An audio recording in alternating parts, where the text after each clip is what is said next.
Hey, In2Picklers, welcome to week 6 of our podcast, Pickleball Therapy. Hope you're all doing well out there and staying safe. Hopefully getting a little bit of pickleball in under safe conditions, following all the guidelines and everything, but hopefully you're getting a little bit of play in.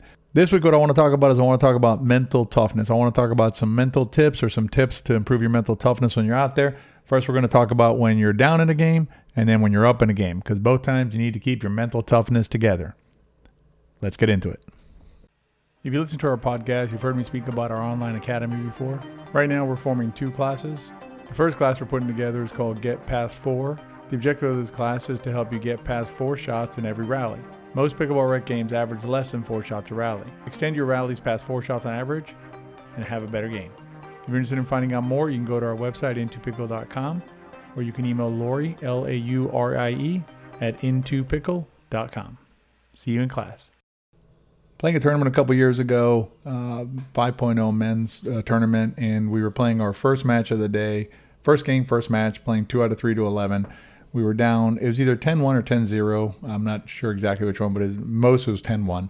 And so I told my partner, I said, let's just try and string some points together or play some rallies a little bit longer, a little bit better pickleball. The idea wasn't to win the first game. The idea was simply to get some momentum, get some rhythm so that we can enter the second game with some momentum on our side and hopefully take the second and third game. The idea of winning the first game there obviously is very difficult at 10-1 down to win that game, but that wasn't really the plan. The plan was just work it and get some rhythm. So little by little, we start playing some better rallies. We side them out, get a point in 2, side them out again, get a couple of points, side them out again. And at the end of the day, we ended up coming back in the first game 12-10, and then we took the second game pretty handily. So, the reason why we're able to do that is because, we were able to, apply some of these concepts that I want to talk to you about today, some of these mental toughness or keeping the mental, your mental part of the game together during the game. So when we talk about mental toughness or mental togetherness, what allowed us to come back from that type of situation in a tournament setting? The first one is basically just play the next point, the next rally. So, you're going to play games where you're going to make mistakes. You're going to pop the ball up. The ball's going to hit the net, things like that. You just got to play the next point. Even if you're down, say you're down, 10-6 in a game or 9-6 or 10-6 in a game. How do you fight back from that? Is you just take one point at a time and play the next point, the next rally the best you can, the next rally the best you can.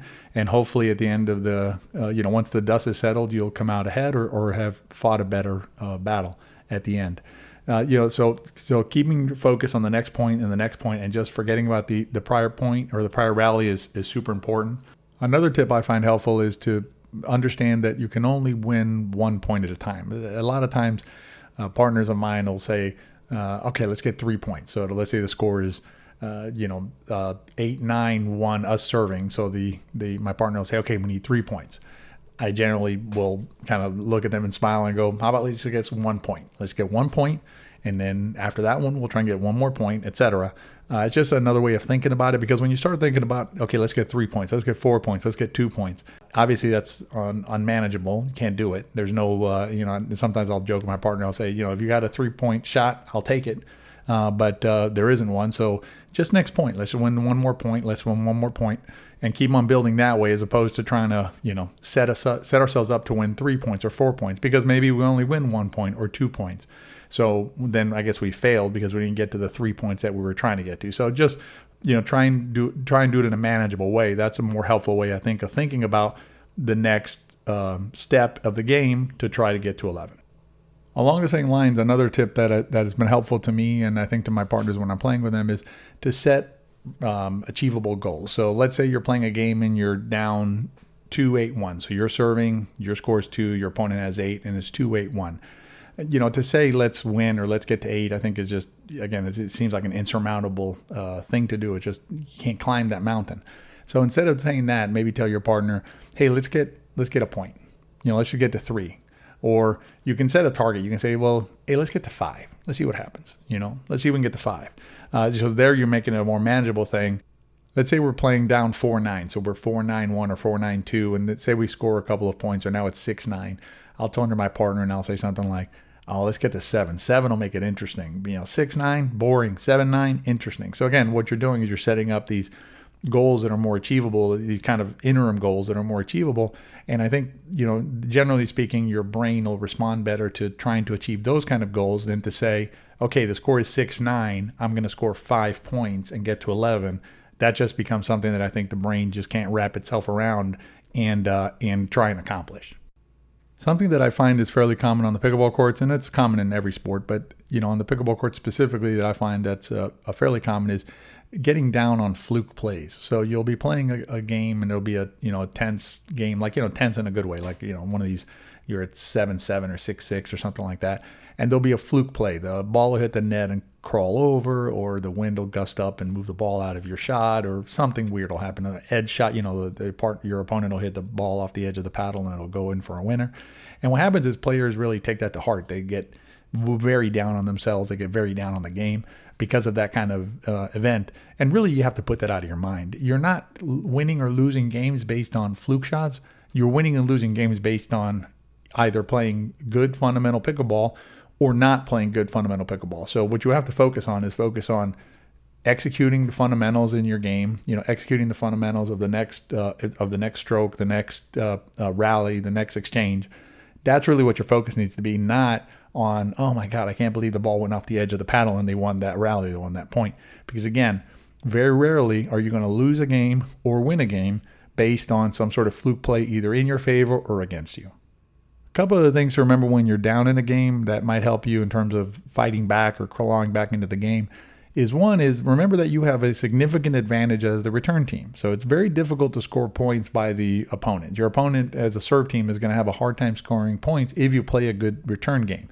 So just lock down your return game, focus on getting a nice deep return in there, getting up to the MBZ, locking it down, making it really difficult for your opponents to score, and just remembering that allows you to extend the game. So every time that you side them out, obviously you extend the game and you get another chance to score. And so doing that over and over again will basically not only give you more opportunities, but it'll increase the pressure on your opponents as you start creeping in. It'll basically, put pressure on them. And that's the last thing I want to say about being down is remember that if you're able to make a comeback, so if you're able to claw back little by little, so, again, the score was like 5-9, let's say, and now it's 6-9, then 7-9. What ends up happening is your opponents start getting nervous. They start getting tight.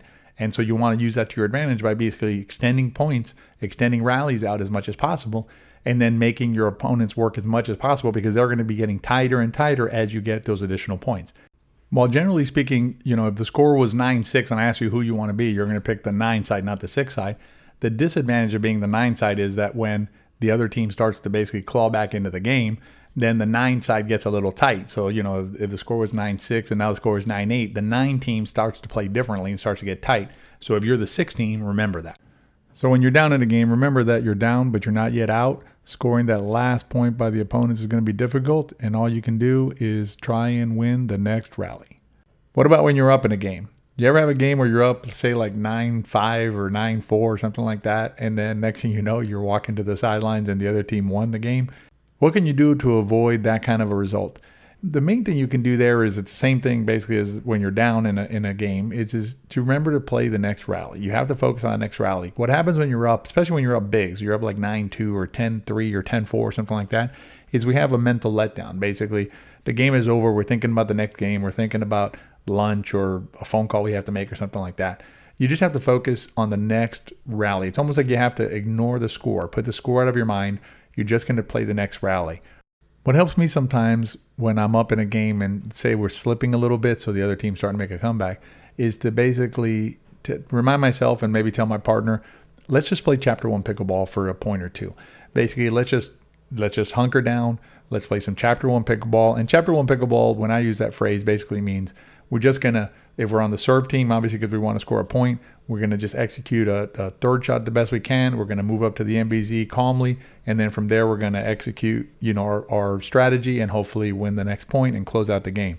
What ends up happening is, in addition to having, sometimes just mental letdowns and lack of focus, is we'll start doing things that are different. We'll start, trying different things or just hitting balls that don't make sense, just kind of goofing off a little bit, which is fine, just to mess around. But if your objective is to close out that game, then what you want to do is you want to basically, okay, let's go back to chapter 1 pickleball. Let's refocus our energies on just playing a smart, fundamentally sound point when we're on serve and getting that last point or two that we need to close out the game. One last point on mental toughness before we get into the riff today. The last thing on mental toughness is it's good to have mental togetherness and mental toughness when you're out on the court, but mental toughness and mental togetherness alone are not going to be a substitute for basic fundamentally sound pickleball. If you don't have the basics of pickleball down, if you're not playing good fundamental pickleball, you can be the strongest, most mentally tough player in the world, and you're still going to end up on the negative side of the game or losing the game. So you need to have both. You need to have mental togetherness and mental toughness, but you need to have fundamentals. And the sort of the flip side, or the other way of looking at it, is that having sound fundamentals will give you a great deal of confidence when you're out on the pickleball court, and that'll then give you mental toughness. Meaning, if I know that I can execute these shots or execute, well on the pickleball court, maybe I just missed a couple of balls, but I know I can do better than that, I have confidence. If I have confidence, then I have mental toughness and better results. Stay tuned for the riff. I told you about our first class. Now I'll tell you about our second class. Second class is called Flawless Pickleball. Here we focus on some of the core strategies that you need to become the best pickleball player that you can be. If you're interested or for more information, go to In2Pickle.com or email Laurie, Laurie, at In2Pickle.com. See you in class. This week's riff is kind of like a prelude to next week's program because it's such an important subject and such an important concept that I think pickleball players need to embrace if you want to improve as a pickleball player, that I wanted to tease it this week, and then next week we'll get into it more in detail. But basically it's looking at pickleball, or looking at your improvement as a pickleball player, or your play as a pickleball player, as a process. Too often we look at results, so we become results oriented. So we say, okay, if we won the rally, good shot. If we lost the rally, bad shot. When we teach it In2Pickle, we actually focus on things like good misses and, frankly, bad wins. So sometimes there are situations where you might win the rally, but if you won it poorly or won it badly, that's not replicable. So you basically can't repeat that over and over again. Sometimes you'll have good misses, so you'll miss the shot, but you were trying to do the right thing, or you're just a human error that happens. The difference between a bad winning shot and a good miss is that the bad winning shot is not something that is sustainable over time. Basically, bad winning shots, miss hits and things like that, or winning rallies out of the wrong position and stuff like that aren't going to be replicable over time, and just are bad habits that get ingrained. What you want to do is you want to focus on the fundamentally sound game, the process, right? And then what you want to do is, even if you miss some of those shots, understanding that you're trying to accomplish fundamentally sound pickleball, you know that over time you will basically improve and your results will follow suit. I may sound like a broken record, but I cannot stress enough the importance of a process approach to your pickleball improvement rather than a results-driven approach. A friend of ours introduced me to a concept called outcome bias. If you want to Google that, outcome bias, and maybe the monkey experiment, it's pretty interesting to learn about that. Next week, I'll tell you more about the outcome bias, and we'll talk more about process-oriented training and process-oriented improvement in your game. It'll really help you improve as a pickleball player. See you all next week, and stay safe out there.